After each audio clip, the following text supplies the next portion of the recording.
High বন্ধুরা, চলে এলাম রান্নাঘরে। তা আজকে কি রান্না করছি চলো দেখাই। কেননা রান্না করে এখন একদমই দেখাতে পারবো না। কেন বলো তো? গ্যাসের মহামারী চলছে। সেই কবে গ্যাস বুক করেছি এখনও আসেনি। এই যেটা চলছে ওইটাই সম্বল। তো জানো তো, কলকাতায় থাকলে তো আর বাঁশবাগান আমবাগান থেকে পাতালতা দিয়ে জ্বালাজ্বালি করতে পারবো না। গ্যাসই আমাদের সম্বল। তো চলো আজকে কি রান্না করছি সেটাই খালি দেখাবো বন্ধুদেরকে। এই যে চলে এলাম, দেখো। তো আমাদের একটাই সমস্যা, কি আমরা এক তরকারি এবং সেদ্ধ ভাত খেতে পারি না। তাই যে কলমির শাক কুচিয়ে নিলাম, আর এখানে ঢ্যাঁড়স দিয়ে টমেটো দিয়ে মুগের ডাল হবে। আর এখানে হবে দেখো খোসা শুদ্ধ এই যে গোল গোল আলু ভাজা করব। আর এখানে ডিমের কারি করব। আর এখানে আছে ফুলুরি, এটা ফুলুরি পোস্ত করব। ফুলুরিটা আমি গোটা গোটা রাখবো না।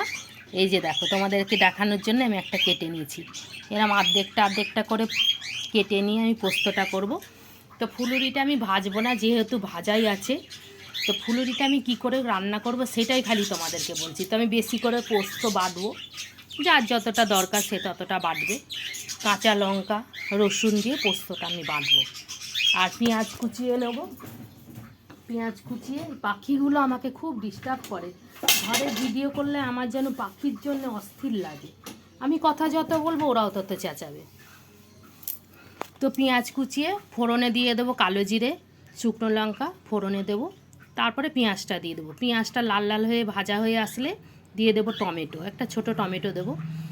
টমেটোটার সাথে নুন দিয়ে দেবো। নুন দিয়ে ভালো করে কষিয়ে ভেজে নেবো। এতে বেশি কিছু মশলা লাগে না, পোস্ত যেহেতু।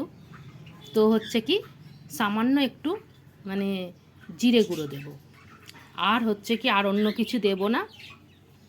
দিয়ে আমি পোস্তটা দিয়ে ভালোভাবে কষিয়ে পরিমাণ মতন জল, কেননা এটাই বেশি জল দিলে হবে না, আবার কম দিলেও হবে না, যাতে ফুলুরিগুলো ডুবে থাকে সেরমভাবে তোমাকে জলটা দিতে হবে। তো ওইভাবে আমি জলটা দেব। আর ফুলুরির মধ্যে মশলা নুন পোস্ত সব এপিটোপিট ঢুকে যাবে। আর ফুলুরিগুলো বেশ এতটা বড় বড় হয়ে ফুলে উঠবে। আর পরোটার সাথে তো দারুণ লাগে খেতে, রুটি পরোটার সাথে এই পোস্তটা। তো এইভাবে তোমরা একদিন বানিয়ে খাবে, খুব ভালো হয়। আর এই আলু ভাজাটা আমি কি করে করব। এটা আমি প্রেসারে একটু একটা সিটি দিয়ে নামিয়ে নেবো নুন হলুদ দিয়ে।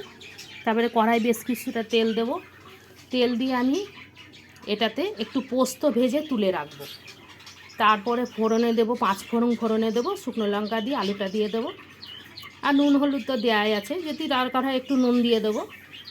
দিয়ে পোস্তটা দিয়ে ভালো করে ঝুড়ো করে কষা করে বেশি করে তেল দিয়ে লাল লাল করে ভেজে নামিয়ে নেব। তো ডালের সাথে এই আলু ভাজাটা খেতে অসাধারণ লাগে। তো তোমরা একবার বানিয়ে খাবে, খুব ভালো হয়। তো সবাই ভালো থেকো।